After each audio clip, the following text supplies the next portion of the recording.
Hello guys, welcome to our channel. This is Teja. ప్రస్తుతం మనతో పాటు సీనియర్ జర్నలిస్ట్ డివిఎస్ గారు ఉన్నారు. నమస్తే సార్. నమస్తే. సో విజయవాడలో అంబేద్కర్ విగ్రహావిష్కరణ ఘనంగా జరిగింది. అయితే ఆ ఆవిష్కరణలో పక్కనే జగన్మోహన్ రెడ్డి గారి లేజర్ షోను కూడా వేశారు, ఆయన చిత్రాన్ని. అయితే చాలా మంది కూడా, ముఖ్యంగా వైఎస్ఆర్సీపీ నాయకులు, జగన్ అంబేద్కర్ ఒకటే, ఇద్దరు సంఘ సంస్కర్తలు అని చెప్పేసి అంటున్నారు. జగన్కి అంబేద్కర్కి పోలిక. సో దాని గురించి మీరేం చెప్తారు? అంబేద్కర్కి జగన్మోహన్ రెడ్డికి పోలిక అది చాలా నక్కకు నాగలోకానికి అంటున్నారు కదా. ఇప్పుడు హస్తిమస్యకాంతం భేదం తప్పు. అంబేద్కర్తో ఎవరిని పోల్చుకోకూడదు. అదేంటంటే ఇప్పుడు గాంధీకిను జగన్కి పోలిక, లేకపోతే నెహ్రూకి జగన్కి పోలిక, ఇట్లా దీనివల్ల ఏమవుతుందంటే నీకు జాతీయ నాయకులు వాళ్ళు, నేషనల్ హీరోస్ ఎవరు, గాంధీ, నెహ్రూ, అంబేద్కర్, పటేల్, వాళ్ళని వీళ్ళతో పోల్చుకోవటం. వీళ్ళు ఏంటంటే వీళ్ళ పదవుల కోసమో, వీళ్ళ మంత్రి పదవులో, వీళ్ళ భజన వల్ల జగన్మోహన్ రెడ్డికి పతనం. అది ఏది అంబేద్కర్కిను జగన్కి అసలు ఇందులో సారూప్యత సామీప్యత. అంబేద్కర్ అనేది ఆయన ఒక తత్వం, ఒక ఫిలాసఫీ, అదొక గ్రంథాలయం. ఏంటి అంబేద్కరిజం అన్నాం దాన్ని. అంబేద్కరిజం, అంబేద్కర్ ఏం చెప్పారు? ఆయన ప్రేమించమన్నాడు, సమాజాన్ని ప్రేమించాలి, తోటి వాళ్ళని ప్రేమించాలి, పేదల్ని పైకి తీసుకురమ్మన్నాడు. ఇప్పుడు ఆ రిజర్వేషన్లు ఇచ్చిన వీకర్ సెక్షన్కి సోషలిజం తీసుకోవటమే కదా. ఇప్పుడు ఏంటి ప్రజాస్వామ్య సోషలిజం, దాన్ని తీసుకుని వీళ్ళు రాజ్యాంగాన్ని రచించాడు, పౌర హక్కులు కల్పించాడు, స్వేచ్ఛ, సమానత్వం, సౌభ్రాతృత్వం, ఇది కదా అంబేద్కరిజం. వాటిల్లో ఏ పదానికైనా ఈయన స్పెల్లింగ్ చెప్తాడా? ఎవరు? జగన్. ఇప్పుడు సర్వమానవ సౌభ్రాతృత్వం కోరుకున్నది అతను. అంటరానితనం పైన యుద్ధం చేశాడు, ఎదిగాడు. తను ఎదగటం కాదు, సమాజం ఎదగాలని కోరుకున్నాడు. ఎవరు? అంబేద్కర్. అంబేద్కర్ వ్యక్తిగా ఆయన ఏమి ఆశించలేదు, తనేమి ప్రధాని పదవి కోరుకోలేదు, తనేమి మంత్రి పదవి కోరుకోలేదు. అవసరమైతే పదవుల్ని త్యాగం చేశాడు, కాంగ్రెస్ నుంచి కూడా బయటకు వచ్చాడు, సిద్ధాంతాలపైన ఎప్పుడు రాజీ పడలేదు. జగన్మోహన్ రెడ్డి స్వార్థ రాజకీయాలకు ప్రతిరూపం. అధికారమే ఈయన పరమావధి. ఏంటి మళ్ళా ముఖ్యమంత్రి కావాలా అన్న ఒక్క సంకల్పం తప్ప జగన్మోహన్ రెడ్డికి ఏముంది? ఇప్పుడు అంబేద్కర్తో ఎలా పోలుస్తారు మీరు ఆయన్ని? ఆయన విగ్రహం 125 అడుగులు పెట్టారు, సంతోషం. ఇది ఆయన పెట్టేది ఏముంది? ఆల్రెడీ ఆయనకన్నా ముందు కేసీఆర్ హైదరాబాద్లో పెట్టారు అంబేద్కర్ విగ్రహాన్ని. ఇదేంటంటే కేంద్ర ప్రభుత్వం అంబేద్కర్ 125వ జయంతి ఉత్సవాలని పిలిపించింది. దాని ప్రకారం అన్ని రాష్ట్ర ప్రభుత్వాలు ఒక స్పెషల్ సెషన్స్ నడిపాయి. అసెంబ్లీ సెషన్స్, పార్లమెంటు కూడా స్పెషల్ సెషన్స్ పెట్టారు. ఎందుకని? ఈ పార్లమెంటు, ఈ అసెంబ్లీ, ఈ ఓటు, ఈ ఎన్నిక తెచ్చింది ఆయన కదా. ఆయన లేకపోతే మనకి ఇంకా రాజ్యాంగం ఎక్కడుంది, హక్కులు ఎక్కడున్నాయి? ఆయన గుర్తు చేసుకోవటం కోసం పెడితే వీళ్ళు 125 ఏళ్ల జయంతి సందర్భంగా 125 అడుగుల ఎత్తుతో శాఖమూరులో అంబేద్కర్ స్మృతి వనం పెడుతున్నాను అని చంద్రబాబు మొదట ప్రకటించాడు. దానికి ఒక 100 ఎకరాలు, ఒక గ్రంథాలయం, ఒక ధ్యాన కేంద్రం. ఆయన బౌద్ధ మతం ఎవరిది? చివరిలో అంబేద్కర్ బుద్ధాన్ని తీసుకున్నాడు. దీంట్లో అవన్నీ ఆయన సాహిత్యం అక్కడ ఉండేటట్టుగా ఒక స్మృతి వనం డెవలప్ చేయాలని పెట్టుకున్నారు. ముఖ్యమంత్రి కేసీఆర్ ఇక్కడ ఈ విగ్రహాన్ని ప్రతిష్ఠించారు తెలంగాణలో. అక్కడ జగన్మోహన్ రెడ్డి అధికారంలోకి వచ్చిన తర్వాత ఏం చేశాడు? ఆ శాఖమూరు అంబేద్కర్ స్మృతి వనం చేస్తే చంద్రబాబుకి పేరు వస్తుందేమో, అది ఆయన అకౌంట్లో పడుద్దని దాన్ని నాశనం చేసి ఈ విజయవాడ స్వరాజ్ మైదాన్లో ఈ విగ్రహం పెట్టాడు. అదే కదా ఇక్కడ సమస్య. జగన్మోహన్ రెడ్డి మైండ్ సెట్లో ఉన్న లోపం అదే కదా. పోలవరం పూర్తి చేస్తే చంద్రబాబుకి పేరు వస్తుంది అనుకుంటాడు, అమరావతి నిర్మిస్తే చంద్రబాబుకి పేరు వస్తుందంటే వస్తుందా? వాళ్ళ నాన్న అలా అనుకున్నాడా? ఏంటి ఇప్పుడు ఎయిర్పోర్ట్ ఉంది శంషాబాదు, అది చంద్రబాబుగా ప్రారంభించింది. చంద్రబాబు పేరు వస్తుంది, ఇది కంప్లీట్ చేయకూడదు అని రాజశేఖర రెడ్డి దాన్ని ఆపేశాడా? లేదు. ఔటర్ రింగ్ రోడ్డు కూడా చంద్రబాబే తీసుకొచ్చింది, హైదరాబాద్ ఔటర్ రింగ్ రోడ్డు. అరే చంద్రబాబుకు పేరు వస్తుందని అది ఆపేశాడా? కంప్లీట్ చేశాడు, ఇనాగర్ చేశాడు. శంషాబాద్ ఎయిర్పోర్ట్ ఇనాగర్ చేసింది రాజశేఖర రెడ్డి, మన్మోహన్ సింగ్ వాళ్ళు అనమాట. పేరు కాదు కదా ఇక్కడ ముఖ్యం. ఇక్కడ ఇతనేంటి ఈ పేరు పేరు పేరు పిచ్చి పుట్టి తన పేర్లే పెట్టుకుంటూ అన్నిటికీ మీరు అన్నారుగా విగ్రహం 125 అడుగులు ఉంటే పక్కన ఏదో డ్రోన్స్ తో ఏదో పెట్టుకున్నాడండి ఆయన ఫోటో అన్నారు. అంబేద్కరిజం జగన్ పాలనలో ఉందా? విగ్రహం పెట్టగానే సంబరం కాదు, ఆయన ఆదర్శాలు ఈయన పరిపాలనలో చూపించాడా? అది ఎవరు సమాధానం చెప్పాలి? వీకర్ సెక్షన్సే సమాధానం చెప్పాలి. ఎస్సీ, ఎస్టీ, ముస్లిం, మైనారిటీలు, బీసీలు వాళ్ళు చెప్పాలన్నమాట. ఈ 5 ఏళ్ల జగన్ పాలన నిజంగానే వీకర్ సెక్షన్స్కి స్వర్ణయుగమా? ఆంధ్రప్రదేశ్లో 125 స్కీములు రద్దు చేశాడంట. అంటే బీసీలై ఒక 30, ఎస్సీలై ఒక 30, ఎస్టీలై ఒక 30, ముస్లిమ్స్ ఒక 30, ఇట్లా లెక్కేసుకుంటా వెళ్తే తెలుగుదేశం పుస్తకాలు ఏదో వేసింది.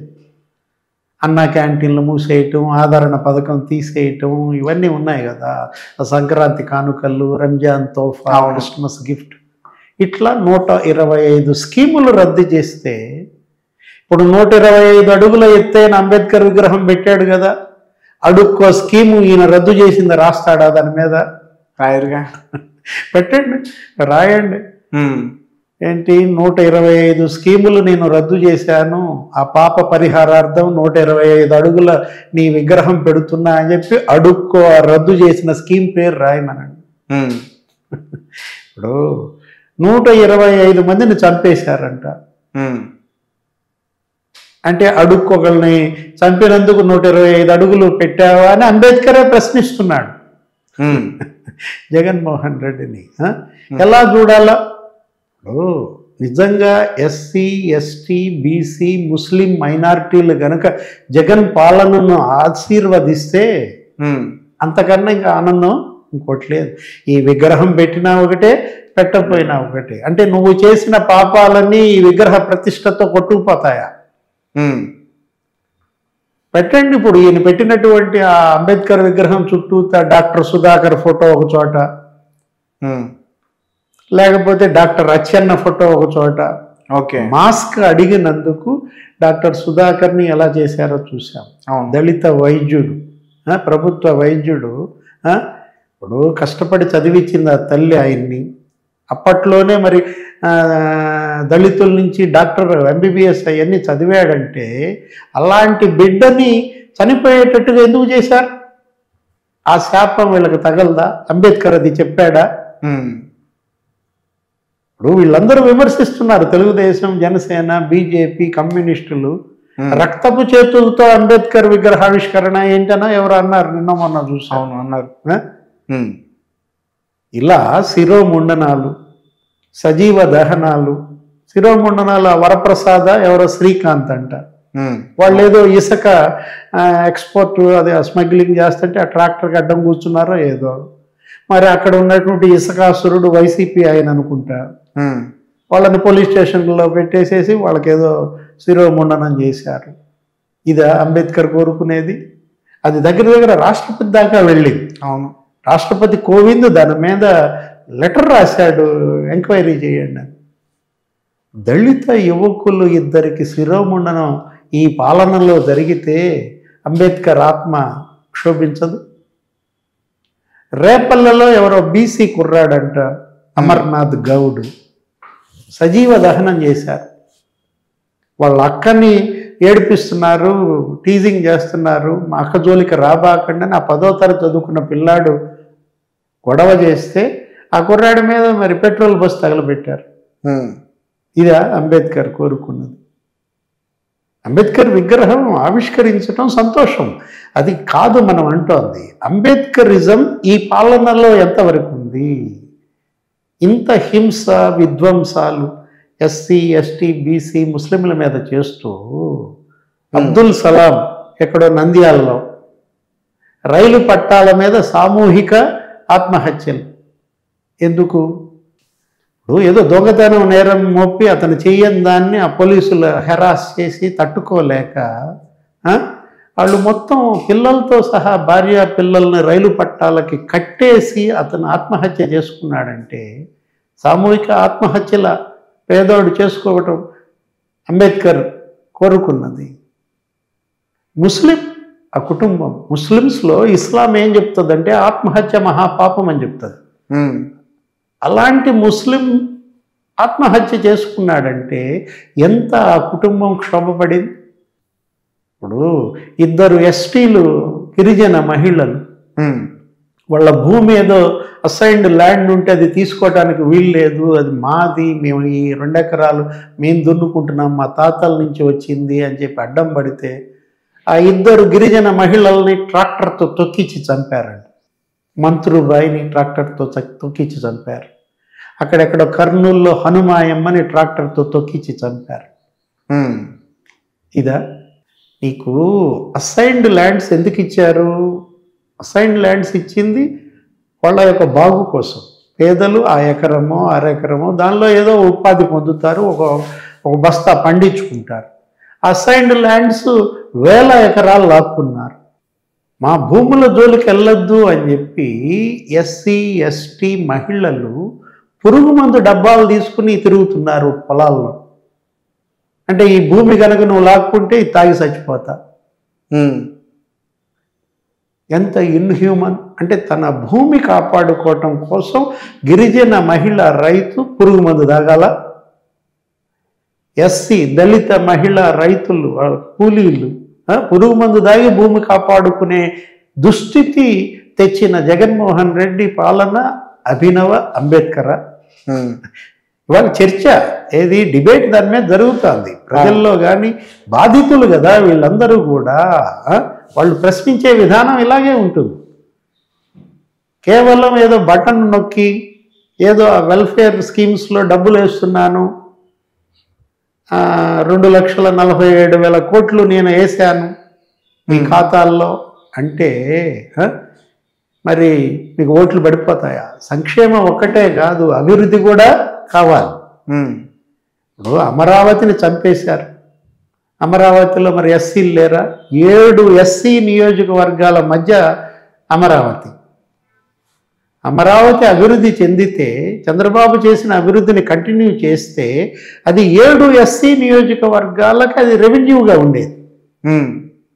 సంపద నాశనం చేశారు, ధ్వంసం చేశారు. ఎస్సీ ఎస్టీల మీద అట్రాసిటీ కేసు పెట్టడం ఎప్పుడన్నా తెలుసా? సాధారణంగా పెట్టరు వాళ్ళ మీద. అసలు వాళ్ళ మీద వాళ్ళలో ఇప్పుడు ఇతర కులస్తుల మీద వీళ్ళు పెడతారు. కులం పేరుతో దూషించిన, వాళ్ళని అవమానించిన ఎస్సీ ఎస్టీ కేసు వాళ్ళు పెడతారు వాళ్ళ మీద. అలాంటిది ఎస్సీ ఎస్టీల మీదే ఎస్సీ ఎస్టీ అట్రాసిటీ కేసు పెట్టారంటే అంబేద్కర్ మరి ఏమనుకుంటాడు? జుట్టు పీక్కుంటారు. అంబేద్కర్ అప్పుడే చెప్పాడు, రాజ్యాంగం రాసినప్పుడే చెప్పాడు ఏమని, రాజ్యాంగం మంచిదైనా దాన్ని అమలు చేసేవాడు గనక చెడ్డోడైతే చెడు ఫలితాలే వస్తాయి. ఇవాళ ఆంధ్రప్రదేశ్లో చెడు ఫలితాలకు కారణం ఇదే కదా. రాజ్యాంగం మంచిదే, అంబేద్కర్ ఇచ్చింది మంచిదే, కానీ దాన్ని అమలు చేసేవాడు చెడ్డోడైపోయాడు. ఆ చెడే ఇవాళ ఆంధ్రప్రదేశ్ అన్నమాట. ఇదంతా కూడా అదే మనకు కనపడుతోంది. రేపటి ప్రజా కోర్టు రేపు నిర్ణయించుకోవాలి. రాబోయే ఎన్నికల్లో ప్రజలు ఇచ్చే తీర్పే అంతిమ నిర్ణయం అన్నమాట. అంటే ఒక విగ్రహాన్ని పెట్టి ఈ చేసిన అన్ని పాపాలు కూడా కడిగేసుకోబోయాడు అంటున్నారు మీరు జగన్మోహన్ రెడ్డి, అంతేనా? విగ్రహం పెట్టినంత మాత్రాన కడుక్కుపోయే పాపాలు కావివి నీవి జగన్మోహన్ రెడ్డి అనేది ఇవాళ ప్రజలు అంటున్నమాట. ఓకే.